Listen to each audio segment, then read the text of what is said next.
Anushree Karandikar talk time या कार्यक्रमामध्ये तुमचं सगळ्यांचं मनापासून स्वागत। आजचा आपला विषय आहे होमिओपॅथिक उपचार पद्धती काळाची गरज आणि या विषयावरती मार्गदर्शन करण्यासाठी आपल्याकडे आज आलेले आहेत डॉक्टर BS भोसले सर। तुमच्या कार्यक्रमात सर मनापासून स्वागत। नमस्कार नमस्कार।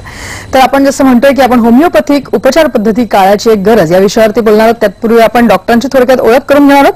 डॉक्टर BS भोसले गेली 15 वर्ष होमिओपॅथिक प्रॅक्टिस करतात। त्याचबरोबर त्यांनी MD ही पदवी औरंगाबाद मेडिकल कॉलेजमधून घेतलेली आहे। होमिओपॅथिक औषधोपचाराचा सखोल अभ्यास त्यांनी केलेला आहे। त्याचबरोबर ग्रीस लंडनला झालेल्या सेमिनारमध्ये सुद्धा डॉक्टर भोसले यांनी आपले पेपर प्रेझेंट केलेले आहेत आणि अशा प्रकारे प्रदीर्घ असा त्यांचा अनुभव आहे आणि असाध्य रोग होमिओपॅथीच्या ट्रीटमेंटद्वारे कशा प्रकारे क्युअर होतात या सगळ्यावरती त्यांचा अभ्यास आहे आणि गेले अनेक वर्ष त्यांनी अशा प्रकारचे रुग्ण बरे केलेले आहेत।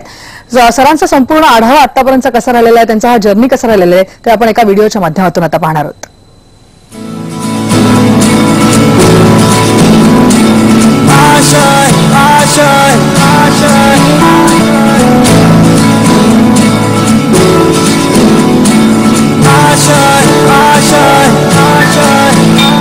कुछ पाने की हो आस आस, कोई अरमा हो जो खास खास आशाएं, हर कोशिश में हो बार बार करे दरियाओं को आर पार आशाएं, तूफानों को चीर के मंजिलों को छीन ले आशाएं हिले दिल की उम्मीदें हंसे होगी, अब मुश्किल नहीं कुछ भी नहीं। ब्रेकनंतर टॉक टाइम या कार्यक्रमामध्ये तुमचं सगळ्यांचं पुन्हा एकदा स्वागत। होमिओपॅथिक उपचार पद्धती काळाची गरज या विषयावरती आपण चर्चा करतोय। आपल्यासोबत आहे डॉक्टर भोसले सर। आपण जसं म्हटलं की डायबिटीसवरती तुम्ही सगळ्या प्रकारचं डायबिटीस सांगितलं आणि कशा प्रकारे होमिओपॅथिक उपचार पद्धती त्याच्यावरती लागू करता येते ते आपण पाहिलं। ह्याच्यामध्ये अनेक वेळेला कॉम्प्लिकेशन्स होतात। डायबिटीस झाल्यानंतर त्याचा परिणाम किडनीवरती होतो, किडनी फंक्शनिंगवरती होतो आणि बऱ्याच वेळेला मग रुग्णांना डायलिसिसवरती पर्याय राहत नाही, म्हणजे डायलिसिस करायला लागतं आणि त्या अनुषंगाने ते खर्चिकही असतं, शारीरिक दृष्ट्या पण त्याला खूप त्रासदायक गोष्टी असतात। तर होमिओपॅथिक उपचार पद्धतीने आपल्याला डायलिसिस सुद्धा टाळता येऊ शकतं का आणि एकंदरच किडनीचा जो विकार आहे त्याच्यावरती आपण कंट्रोल हे करू शकतो का, ठेवू शकतो का? डेफिनेटली। तसं मी म्हटल्याप्रमाणे होमिओपॅथी शास्त्र हे पूर्ण शरीराचं शास्त्र, मनाचं शास्त्र आहे, एनर्जीचं शास्त्र आहे। त्यामुळे कोणताही आजार असतो तो त्याला फायदाच होतो त्या रुग्णाला। होतं कसं, होमिओपॅथी डॉक्टरांच्याकडे रुग्ण शेवटी जातो। प्रथमतः सपोज त्यांना डायबिटीस झाला असं त्यांना कळालं की ते सगळे बाकीचे उपचार करतात आणि अगदी शेवटी म्हणून आमच्याकडे येतात, त्यावर आमच्याकडे पर्याय खूप कमी राहतो। अच्छा। डायबिटीसचं सगळ्यात मोठं कॉम्प्लिकेशन आहे किडनी फेल्युअर। बरोबर। आता ऍक्च्युली होतं कसं, किडनी फेल्युअरचे 5 प्रकार आहेत, 5 स्टेजेस आहेत, 1 2 3 4 5 असं। ज्या वेळेला किडनी 85% काम करायचे बंद करते त्यावेळेला पेशंटला डायलिसिस करायला लागतो। बरोबर। म्हणजे जवळ 15% फक्त त्यावेळेला किडनी हे असते। त्यावेळेला आमच्याकडे पेशंट आला तर डेफिनेटली आम्ही त्याचं डायलिसिसचा स्पॅन थोडा कमी करू शकतो। म्हणजे डायलिसिस सपोज आठवड्यातून 2 ते 4 वेळा घेत असेल तर तो हळूहळू 15 दिवसावर, महिन्यावर जाऊ शकतो। हे सुद्धा फायदा होऊ शकतो।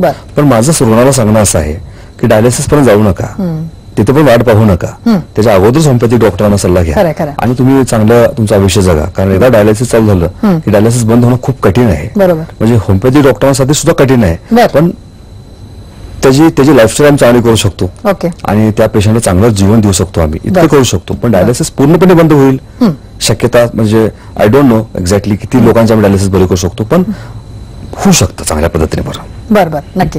आपण जसं किडनी विकारांबद्दल बोललो तसंच आपण कॅन्सर हा एक जर का दुर्धर आजार बघितला तर त्याच्यावरती सुद्धा आजकाल प्रमाण वाढत चाललंय। सगळ्या प्रकारचे कॅन्सर, सगळ्या प्रकारच्या ऑर्गन्सना हल्ली कॅन्सर डिटेक्ट होताना दिसतात।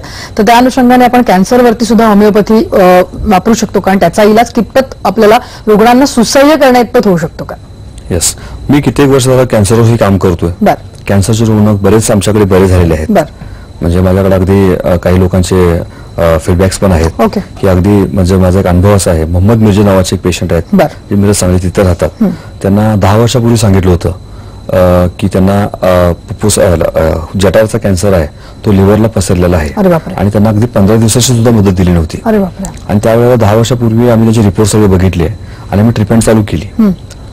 तर आज रोजी पेशंट तो पूर्ण नॉर्मल आहे। म्हणजे आज तो सगळ्या समोरून सांगायला तयार आहे, त्याचे रिपोर्ट सगळे नॉर्मल आहेत आणि आज तो चांगलं जीवन जगतो। असे मोहम्मद मिर्जे. दुसरे छाया पाटील म्हणून एक पेशंट आहेत आमचे कोल्हापूरचे, त्यांना गर्भाचा कॅन्सर डिटेक्ट केला होता आणि आमच्या तिथल्या एक डॉक्टरांना आम्हाला डायरेक्ट पाठवलं होतं पेशंट आमच्याकडे की यांचा सल्ला घ्या म्हणून. तर ते डायरेक्ट आमच्याकडे आले होते आणि त्यांचे आज 4 ते 5 वर्ष झाले त्यांना. आय थिंक तेही आज त्यातून पूर्णपणे मुक्त आहेत कॅन्सरमधून. असे बरेच पेशंट कॅन्सरमधून मुक्त आहेत. बेसिकली कॅन्सरचं जर क्लासिफिकेशन करायचं म्हटलं तर 200हून अधिक ते कॅन्सर आहेत. म्हणजे कॅन्सर असा कुठल्या एका ऑर्गनला होतो असं नाही, पेशीला प्रत्येक होत असतो, प्रत्येक टिश्यूला होत असतो, प्रत्येक ऑर्गनला होत असतो. तर माझं रुग्णांना सांगणं असं आहे की समाजामध्ये झालंय काय की कॅन्सर नावाची खूप मोठी भीती बसली. एकदा पेशंटला कॅन्सर झाला की तो इंट्रोडक्शन करताना मी कॅन्सर पेशंट आहे असंच इंट्रोडक्शन करून देतो. तर माझं रुग्णांना सांगणं असं आहे की कॅन्सरला घाबरून जाऊ नका, कारण कॅन्सरसाठी खूप मोठा पर्याय आहे म्हणजे तो म्हणजे होमिओपॅथी. होमिओपॅथिक चांगल्या डॉक्टरांच्याकडे जाऊन तुम्ही औषध ट्रीटमेंट घेतली तर कॅन्सर सुद्धा चांगल्या पद्धतीने बरा होऊ शकतो आणि डेफिनेटली कॅन्सरच्या पेशंटला आपण चांगल्या पद्धतीचं लाईफस्टाईल देऊ शकतो आणि चांगल्या पद्धतीने त्या जीवनशैली त्याने वापरली तर तो पूर्णपणे बरा होऊ शकतो. नक्की. आपण जर का कन्व्हेन्शनल उपचार पद्धतीमध्ये बघितलं तर रेडिएशन आहे किंवा केमोथेरपी किंवा अशा प्रकारचे जे त्याच्यावरती जे ट्रीटमेंट्स आहेत त्याच्यामुळे रुग्णांना बाकीचे साईड इफेक्ट्स पण होतात, त्याचबरोबर खूप शारीरिक ट्रॉमामध्ये त्यांना जायला लागतं. तर त्या अनुषंगाने मग आपण होमिओपॅथीमध्ये उपचार करताना कशा प्रकारे नेमकी ही उपचार पद्धती असते कॅन्सरवर? ऍक्च्युली आमच्याकडे 2-3 प्रकारचे पेशंट येतात. एक येतो डायरेक्ट पेशंट आला की आम्ही त्यांना कन्व्हिन्स करतो की बाबा तुम्ही होमिओपॅथिक ट्रीटमेंट घ्या. ते पेशंट थोडेसे लवकर बरे होतात. अच्छा. आणि बरे होण्यासाठी बरेच कारण आहेत म्हणा. एक तर त्याची रोगप्रतिकार शक्ती, दुसरं त्याचे जेनेटिक्स, तिसरं तो त्याचं वातावरण, तो कोणत्या स्वभावाचा आहे हे आम्हाला बहुत कारणीभूत असतं. ते पेशंट जरा लवकर बरे होतात, त्याला टाईप 1 म्हणतो आम्ही. टाईप 2 जे असतात ते पेशंट रेडिओथेरपी आणि केमोथेरपी घेऊन आलेले असतात. त्यांना त्याचे साईड इफेक्ट होऊ नयेत म्हणून होमिओपॅथिक औषध घ्यावेत त्यांनी. केमोथेरपी बरोबर घेतलं तरी चालतं. बऱ्याच वेळेला मला असं अनुभवलं की सर्जरी केल्यानंतर आमच्याकडे पेशंट येतात. म्हणजे फॉर एक्झाम्पल समजा गर्भाचा कॅन्सर आहे आणि गर्भपिशवी काढली पेशंटची, तो कॅन्सर दुसरीकडे डेफिनेटली पसरतो. मग सर्जरी केल्यामुळे तो कॅन्सर थांबतो असं नाही, तो कॅन्सर कुठे ना कुठे पसरत असतोच, त्याची वाट तो बघतच असतो. ती वाट कट करण्यासाठी होमिओपॅथिक उपचार घ्यावा आणि बरेच रुग्ण आमच्याकडे तसे येतात आणि आम्ही त्यांना ट्रीटमेंट देतो. आम्हाला आमच्या भागातले काही डॉक्टर आमच्याकडे पेशंट पाठवतात तसे की याच्या पुढे तुम्ही होमिओपॅथिक ट्रीटमेंट घ्या म्हणून, कारण ती टेंडन्सी ब्रेक करणं खूप गरजेचं आहे. नक्की. या विषयावरती आपण ही चर्चा जी आहे ती पुढे सुरू ठेवणार आहोत, परंतु इथे वेळ झाली एका छोट्याशा ब्रेकची. तुम्ही कुठेही जाऊ नका, पाहत राहा फक्त IBM लोकमत.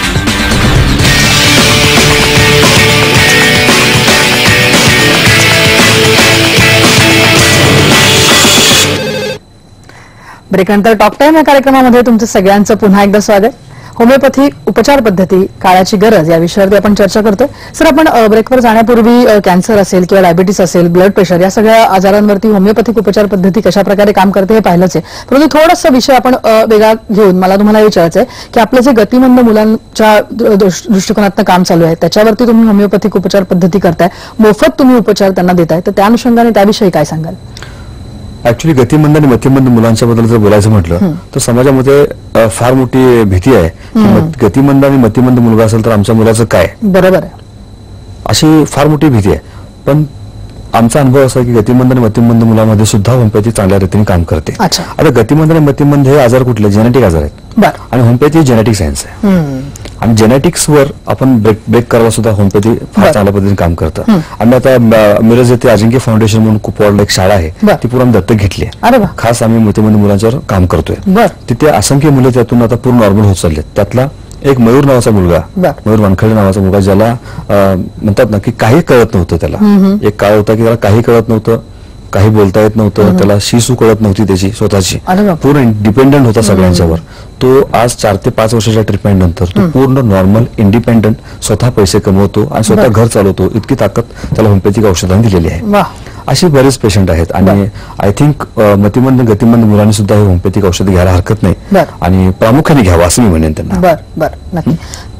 आपण गतिमंद मतिमंद मुलांविषयी बोललो, तुम्ही खूप चांगलं काम करताय. मला वाटतं त्यांना मोफत तुम्ही औषध उपचार देताय आणि त्या अनुषंगाने त्यांची जीवनशैली कुठेतरी सुधारावी, त्यांना एक चांगलं सुसही आयुष्य द्यावं या दृष्टिकोनातून तुम्ही खूप छान काम करताय. आपण जसं मगाशी व्हिडिओमध्ये सुद्धा पाहिलं की आपली एक खूप मोठी ओपीडी जी आहे महाराष्ट्रामध्ये आहे आणि खूप चांगल्या प्रकारे तिथे काम होत आहे. तिथे तुम्ही कॅन्सरच्या जे रुग्ण आहेत त्यांनाही मोफत उपचार देताय. तर त्या अनुषंगाने काय सांगाल? नेमकी ही ओपीडी आपण जी करतोय किंवा हे कन्सल्टिंग आहे तिथे नेमक्या फॅसिलिटीज अम्युनिटीज तुम्ही काय दिलेल्या आहेत त्याविषयी थोडंसं सांगा. ऍक्च्युली आम्ही आता रिसेंटलीच एक नवीन आम्ही होमिओपॅथी क्लिनिक मिरज येथे चालू केलेलं आहे. तिथे एका रूफ खाली सर्व काही आहे. म्हणजे माझ्याकडे 8 ते 10 असिस्टंट डॉक्टर असतात. त्यांच्यासाठी त्यांच्यासाठी प्रत्येकाने एक केबिन केलेली आहे. तिथे कॉन्फरन्स हॉल केला आहे. तिथेच आम्ही रिसर्च आणि चॅरिटेबल ओपीडी सुद्धा चालू केलेली आहे.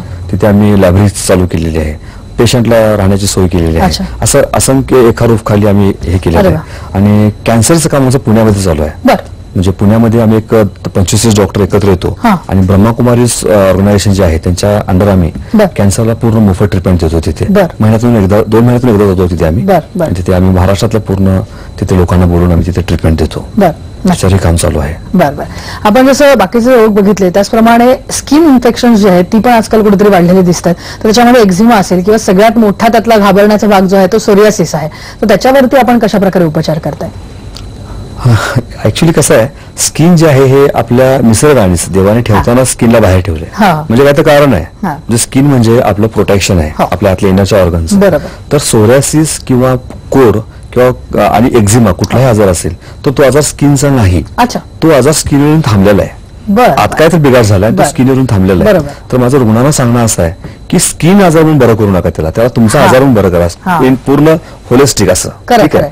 आणि त्याला ट्रीटमेंट देताना आतून द्या, बाहेरून देऊ नका. कारण काय होतंय आज पण तुम्ही पाहिलं असाल स्किन डिझीज बराच होत नाही. म्हणजे पांढऱ्या डागाचे लोक पांढऱ्या डाग कितीतरी घेऊन बसले किंवा सोरायसिस लोक सोरायसिस आयुष्यभर घेऊन बसले आहेत. कारण का त्यांनी त्वचेला कंटिन्यू ऑइल किंवा ते मलम क्रीम लावतात आणि ते त्यांचा आजार पूर्ण आत दाबला जातो आणि तो आजार कधी बरा होत नाही. कारण ते असं आहे की त्याला वरून उपचार करून चालतच नाही, त्याला आतून उपचार केला पाहिजे. आतून उपचार केला तरच तो पूर्णपणे बरा होऊ शकतो, नाहीतर नाही.